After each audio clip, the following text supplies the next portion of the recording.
এই কাহিনীটো মালতী আৰু তাইৰ তিনিজনী জীয়েকৰ। মালতীৰ স্বামীৰ কিছুদিনৰ আগতে পানীত পৰি মৃত্যু হ'ল আৰু সেইবাবে ঘৰখনৰ সকলো দায়িত্ব মালতীৰ ওপৰতেই পৰিল। তেনেকৈয়ে এদিন মালতীৰ ডাঙৰ জীয়েক পিংকীয়ে মাকক ক'লে, মা, মোৰ বৰ ভোক লাগিছে। দেউতাৰ মৃত্যুৰ পাছত পেট ভৰাই ভালকৈ একো খাবলৈয়ে পোৱা নাই।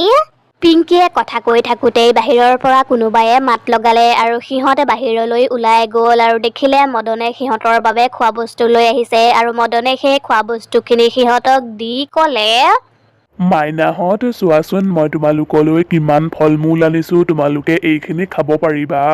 আৰু মালতী, তুমি এনেকৈ সদায় কিমান দিন থাকিবা? সেইবাবেইতো মই তোমাক কৈছোঁ, তুমি মোৰ ঘৰলৈ ব'লা, মই তোমাক ৰাণী কৰি ৰাখিম আৰু তোমাৰ ছোৱালীকেইজনীকো মই সিহঁতৰ দেউতাকৰ মৰম দিম। মালতীয়ে খঙেৰে ক'লে, ঐ মদন, ভালকৈ কথা কবি। মোৰ স্বামীৰ মৃত্যুৰ কেইদিন হৈছে, এই কেইদিনতে তই মোক বেয়া নজৰ দি চাবলৈ ললিয়েই। মালতী, মই তোমাৰ আৰু তোমাৰ ছোৱালীকেইজনীৰ কথা ভাবিহে এনেকৈ কৈছোঁ। তুমি মোক ভুল নুবুজিবা। তুমি মোৰ লগত থাকিলে সুখী হৈ থাকিব পাৰিবা। মদন, তই এই খোৱা বস্তুখিনি আনি বৰ উপকাৰ কৰিলি। তই এতিয়া ইয়াৰ পৰা যা।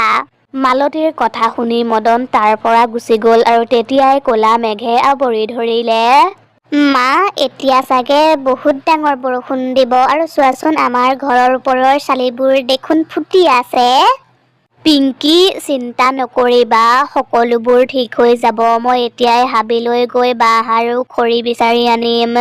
তাৰ পাছত আমি আমাৰ ঘৰটোৰ চালিখন ঠিক কৰিম। তেতিয়ালৈকে তুমি নিজৰ আৰু ভণ্টি দুজনীৰো খিয়াল ৰাখিবা। সেইখিনি কৈ মালতী হাবিলৈ গুচি গ'ল আৰু তেতিয়াই জোৰ জোৰকৈ বিজুলী আৰু ঢেৰেকনি মাৰিবলৈ ধৰিলে। হে ভগৱান, বৰষুণ দিবই চাগে। সিফালে মদনে মালতীৰ পিছা কৰি কৰি হাবি পালেহি আৰু হাবিত মালতীক অকলে দেখি সি মালতীক ক'লে, মালতী, তুমিনো বাৰু অকলে অকলে ইমান ঘন হাবিখনলৈ খৰি বিচাৰি কিয় আহিব লাগে? মোক কোৱা হ'লেই হয়, মই তোমালৈ গুদামৰ পৰা খৰি দি পঠিয়ালোহেঁতেন। সেইখিনি কৈ মদন মালতীৰ কাষ চাপিলে। মালতী, এবাৰ মোৰ কাষলৈ আহাচোন, তাৰ পাছত চাবা মই তোমাক কিমান সুখত ৰাখিম। মই তোমাৰ ছোৱালীকেইজনীকো মোৰ নিজৰ ছোৱালী বুলিয়েই ভাবিম। লাজ কৰিব নালাগে, আহাচোন, আহা, মোৰ ওচৰলৈ আহা। ঐ মদন, তই এইবোৰ কি কথা কৈ আছ? এইবোৰ ক'বলৈ তোৰ লাজ লগা নাই? এনেও মোৰ ইমান দুখ, তাতে তই মোক আৰু বেছিকৈ দুখ দিছ।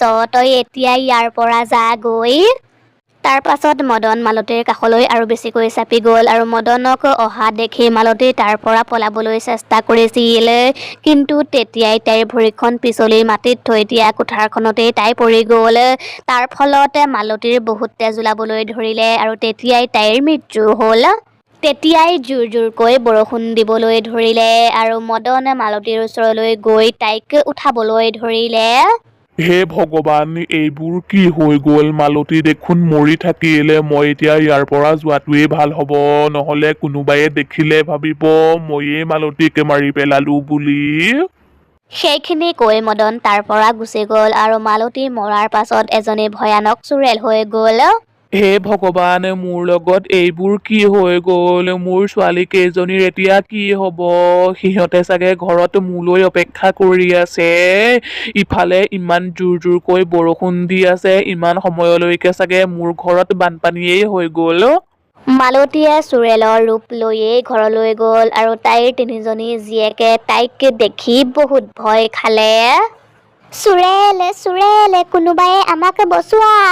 পিংকীয়ে চুৰেলজনীক দেখি জোৰ জোৰকৈ চিঞৰিবলৈ ধৰিলে আৰু তাইৰ দুয়োজনী ভনীয়েকেও চুৰেলজনীক দেখি বহুত ভয় খালে আৰু সিহঁতেও কান্দিবলৈ ধৰিলে।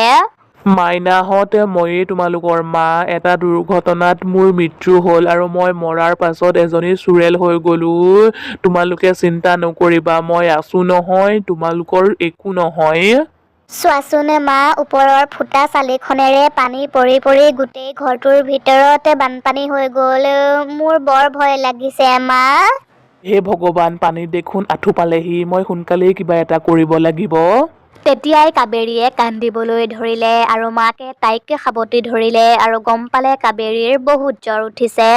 তোমাৰ দেখোন বহুত জ্বৰ উঠিছে, তুমি চিন্তা নকৰিবা, তোমাক মই এতিয়াই ফাৰ্মাচীলৈ লৈ যাম।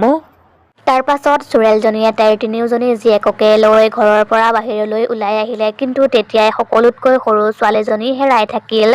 গাঁওখনৰ চাৰিওফালে পানীয়ে পানী হৈ আছিল আৰু গাঁৱৰ মানুহবোৰ ইফালৰ পৰা সিফালে ঘূৰি ফুৰিছিল আৰু তেতিয়াই চোৰেলজনীয়ে ললিতাক লগ পালে। বৰমা, বৰমা, আপুনি বাৰু চিংকিক দেখিছিল নেকি বাৰু? মহিলাগৰাকীয়ে চোৰেলজনীক দেখি বহুত ভয় খালে আৰু ক'লে, হে ভগৱান, এই সময়ত এই চোৰেলজনী ক'ৰ পৰা ওলালহি? বৰমা, মই মালতী, মোলৈ ভয় কৰিব নালাগে, মই মৰি এজনী চোৰেল হৈ গলো। প্ৰথমে কওক, আপুনি বাৰু চিংকিক দেখিছিল নেকি? গাঁৱৰ মানুহবোৰে চোৰেলজনীক দেখি বহুত ভয় খালে। আপোনালোকে ভয় কৰিব নালাগে, এইজনী মালতী হয়। কেইদিনমানৰ আগত তাইৰ স্বামীৰ মৃত্যু হৈছিলহে, এতিয়া তাইও মৰি থাকিল আৰু এতিয়া বোলে তাইৰ সৰুজনী জীয়েককো বিচাৰি পোৱা নাই, সম্ভৱ পানীতেই উটি গল নেকি? হে ভগৱান, মই এতিয়া কি কৰো বাৰু? মই মোৰ ছোৱালীজনী ক'ত বিচাৰো? তাৰ পাছত চোৰেলজনী আৰু তাইৰ দুয়োজনী জীয়েকে চিংকিক বিচাৰিবলৈ ধৰিলে আৰু কিছু সময়ৰ পাছতেই বৰষুণ দিয়াও বন্ধ হ'ল, কিন্তু চাৰিওফালে পানীয়ে পানী হৈ আছিল আৰু সিহঁতৰ মাত শুনি তেতিয়াই তালৈ মদন আহিলে আৰু সিহঁতক ক'লে, মালতী, তোমাৰ এনেকুৱা অৱস্থা মোৰ বাবেই হ'ল, পাৰা যদি তুমি মোক ক্ষমা কৰি দিবা, চিংকিক বিচৰাত ময়ো তোমালোকক সহায় কৰি দিম। মোৰ এই দুখৰ সময়ত এই বানপানীখিনি আহিল, বানপানীত মোৰ ঘৰটো ডুবি গ'ল আৰু মোৰ এজনী ছোৱালী জ্বৰত কঁপি আছে আৰু এজনী ছোৱালী পানীত ক'ত উটি গ'ল এতিয়ালৈকে বিচাৰি পোৱা নাই। সেইখিনি কৈ চোৰেলজনীয়ে কান্দিবলৈ ধৰিলে আৰু তেতিয়াই মদনে চোৰেলজনীক ক'লে, মালতী, তুমি চিন্তা নকৰিবা, মই আছো নহয়। মই প্ৰথমে কাবেৰীক ফাৰ্মাচীলৈ লৈ যাওঁ, তাৰ পাছত তাৰ পৰা আহি মই চিংকিক বিচাৰিম। তুমি এতিয়া চিংকিক বিচাৰি থাকাচোন। সেইখিনি কৈ মদনে কাবেৰীক ফাৰ্মাচীলৈ লৈ গ'ল আৰু সিফালে চোৰেলজনীয়ে তাইৰ ডাঙৰজনী জীয়েকক লৈ চিংকিক বিচাৰিবলৈ ধৰিলে। সিহঁতে চিংকিক বিচাৰি বিচাৰি ৰাতিপুৱাৰ পৰা সন্ধিয়া হৈ গ'ল আৰু লাহে লাহে পানীও কমিবলৈ ধৰিলে। তাৰ পাছত সিহঁতে ভাগৰি জুগৰি এজোপা গছৰ তলতে ৰলগৈ আৰু তেতিয়াই সিহঁতে চিংকিৰ মাত শুনিলে। চোৰেলজনীয়ে চিংকিৰ মাত শুনি চিংকিক গছৰ ওপৰৰ পৰা তললৈ নমাই আনিলে আৰু তাইক সাবতি ধৰিলে আৰু তেতিয়াই তালৈ মদন আহিল। মালতী, তুমি চিংকিক বিচাৰি পালা, বৰ ভাল হ'ল। কাবেৰীৰো জ্বৰটো কমিছে আৰু লাহে লাহে পানীও কমিছে। মই ক্ষমাৰ যোগ্য নহয়, তথাপিও মই তোমাক ক্ষমা বিচাৰিছো। তুমি মোক ক্ষমা কৰি দিবা, মোৰ বৰ ডাঙৰ ভুল হৈ গ'ল, মই তোমাক বেয়া নজৰ দি চাব নালাগিছিল। যি হ'ল হৈ গ'ল, সেইবোৰ আৰু ভাবি থাকিব নালাগে। তই আজি মোৰ বৰ ডাঙৰ উপকাৰ কৰিলি, মোৰ ছোৱালী কেইজনীয়েই মোৰ বাবে সকলো। মোৰ ওচৰত যি এটা ঘৰ আছিল থাকিবলৈ, সেইটোও বানপানীত শেষ হৈ গ'ল। এতিয়া মোৰ ছোৱালী কেইজনী ক'ত থাকিব? মালতী, মই তোমাক আগতেই কৈছিলো, মোৰ আগলৈ পাছলৈ কোনো নাই। তুমি যদি মোক বিশ্বাস কৰা বা অনুমতি দিয়া, তেতিয়াহ'লে তোমাৰ ছোৱালী কেইজনী মই মোৰ লগতেই ৰাখিম আৰু সিহঁতক মই মোৰ ছোৱালী বুলিয়েই ভাবিম আৰু সিহঁতক মই বহুত মৰম কৰিম। তাৰ পাছত মদনে চোৰেলজনীৰ আগত হাতযোৰ কৰিলে আৰু ক'লে, মোৰ পাপবোৰ খণ্ডন কৰিবলৈ মোক এটা সুবিধা দিয়া, মালতী। মোৰ ছোৱালী কেইজনী যদি তোৰ ওচৰত সুৰক্ষিত হৈ থাকে, তেতিয়াহ'লে মোৰ আত্মায়ে মুক্তি পাব।